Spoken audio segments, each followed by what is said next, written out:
ಆತ್ಮೀಯರೇ ನಮಸ್ಕಾರ. ಈ ದಿವಸ ನಮ್ಮೊಂದಿಗೆ ಜಿಲ್ಲಾ ಮಟ್ಟದ ಅತ್ಯುತ್ತಮ ರೈತ ಮಹಿಳೆ ಪ್ರಶಸ್ತಿಯನ್ನು ಪಡೆದುಕೊಂಡ ಶ್ರೀಮತಿ ಮಂಜುಳಾರವರು ನಮ್ಮೊಂದಿಗಿದ್ದಾರೆ. ಈ ದಿವಸ ಅವರೊಂದಿಗೆ ಚರ್ಚೆ ಮಾಡ್ಕೊಳ್ತಾ ಹೆಚ್ಚಿನ ಮಾಹಿತಿಯನ್ನು ಮಾಡ್ಕೊಳ್ಳೋಣ. ಮೇಡಮ್ ನಮಸ್ಕಾರ. ತಾವು ಕೋಲಾರ ಜಿಲ್ಲೆಯಿಂದ ಬಂದಂತ ರೈತರು. ತಾವು ಈಗ ಜಿಲ್ಲಾ ಮಟ್ಟದ ಅತ್ಯುತ್ತಮ ರೈತ ಮಹಿಳೆ ಪ್ರಶಸ್ತಿ ಹೊಂದಿದ್ದೀರಿ. ಈ ಸಂದರ್ಭದಲ್ಲಿ ತಮಗೆ ಹೇಗೆ ಅನಿಸ್ತಾ ಇದೆ? ನಾವು 7 ಎಕರೆ ಜಮೀನಿನಲ್ಲಿ ಕೃಷಿ ಕ್ಯಾಪ್ಸಿಕಮ್ಮು ರೇಷ್ಮೆ ಎಲ್ಲ ಇಕ್ಕಿದ್ವಿ ಸರ್. ಮೊನ್ನೆ ಪ್ರೋಗ್ರಾಮ್ ಅಲ್ಲಿ ನಮ್ಮ ಅಪ್ಪ ಅವರಿಗೆ ರಾಜ್ಯ ಮಟ್ಟದ ಪ್ರಶಸ್ತಿ ಬಂತು. ತಮ್ಮ ತಂದೆಯವರಿಗೆ ರಾಜ್ಯ ಮಟ್ಟದ, ಈಗ ಮಗಳು ತಮಗೆ ಜಿಲ್ಲಾ ಮಟ್ಟದ ಪ್ರಶಸ್ತಿ ಬಂದಿದೆ.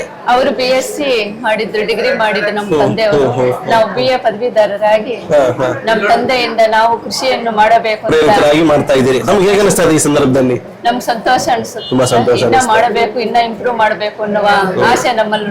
ಬಹಳ ಸಂತೋಷ. ತಾವು ಕೂಡ ನಿಮ್ ತಂದೆಯ ರೀತಿಯಲ್ಲಿ ರಾಜ್ಯ ಮಟ್ಟದ ಪ್ರಶಸ್ತಿಯನ್ನ ಪಡೆದುಕೊಳ್ಳಿ ಅಂತೇಳಿ ನಾವು ಕೂಡ ಆಶಿಸ್ತಾ, ಈಗ ಮುಂದೆ ಚರ್ಚೆ ಮಾಡೋದಾದ್ರೆ ಮುಂದೆ ಎಷ್ಟಿದೆ ತಮ್ಮ ಜಮೀನು? 7 ಎಕರೆ ಇದೆ ಸರ್. 7 ಎಕರೆ ಇದೆ. ತಾವೇನೇನ್ ಬೆಳೆ ಬೆಳೆದಿದ್ದೀರಿ?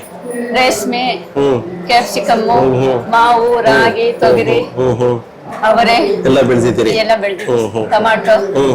ನಿಮ್ಮ ಜಮೀನಿನಲ್ಲಿ ಅಂತ ವಿಶೇಷತೆ ಏನೇನಿದೆ? ಎಲ್ಲ ಬೆಳೆಗಳನ್ನು ಬೆಳೆದಿದ್ದೀರಿ.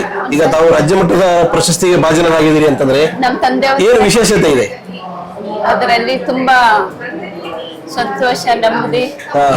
ಕೃಷಿಯಲ್ಲಿ ನಿಮ್ಗೆಲ್ಲದು ಸಂತೋಷ ಇದೆ? ಸಂತೋಷ ಇದೆ. ಈಗ ತಮ್ಮಂತ ಇರ್ತಕ್ಕಂಥ ಇತರೆ ರೈತ ಮಹಿಳೆಯರಿಗೆ ತಾವು ಏನ್ ಹೇಳಕ್ ಬಯಸ್ತೀರಾ? ನಾವು ಇನ್ನ ಕೃಷಿಯನ್ನು ಮಾಡಬೇಕು, ಕೃಷಿಯನ್ನು ಇಂಪ್ರೂವ್ ಮಾಡ್ಕೋಬೇಕು. ಅದರಲ್ಲಿ ನನಗೆ ತುಂಬಾ ಆಕಾಂಕ್ಷೆ ಐತೆ ಅಂತ ಹೇಳಿ, ನೀವು ಮುಂದೆ ಇದ್ದೇನೆ ಕೃಷಿಯನ್ನೇ ಮಾಡಿ ಅಂತ ಹೇಳಿ. ತಮ್ಮ ಜಮೀನಿಗೆ ಯಾರಾದ್ರೂ ರೈತರು ಅಥವಾ ರೈತ ಮಹಿಳೆಯರು ಬಂದ್ರೆ ನಿಮ್ಮ ಜಮೀನಿರ್ತಕ್ಕಂಥ ಎಲ್ಲಾ ಹೊಸ ಹೊಸ ವಿಚಾರಗಳನ್ನ, ತಾಂತ್ರಿಕತೆಗಳನ್ನ ತಾವು ಅವರಿಗೆ ಎಲ್ಲ ವಿವರಿಸ್ತೀರಾ? ಅವ್ರನ್ನ ರೈತರನ್ನ ತಮ್ಮ ಜಮೀನು ಕಳಿಸಬಹುದಾ?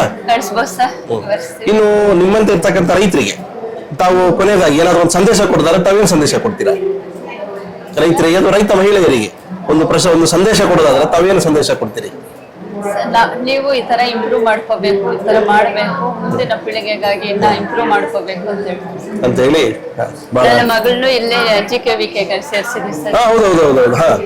ಇಲ್ಲಿ ಅವರು ಕೃಷಿಯೇ ಮಾಡಲಿ ಅಂತ ಅವ್ರನ್ನು ಕೃಷಿಯಲ್ಲೇ ನೀವು ಅಭ್ಯಾಸ ಮಾಡ್ಲಿಕ್ಕೆ ಕಳಿಸಿದ್ದೀರಿ. ಬಹಳ ಸಂತೋಷ. ಇನ್ನು ಹೆಚ್ಚಿನ ಒಂದು ಪ್ರಶಸ್ತಿ ತಮ್ಮದಾಗ್ಲಿ ಅಂತ ಹೇಳಿ ಇವತ್ತಿನ ಚರ್ಚೆನ ಮುಗಿಸೋಣ.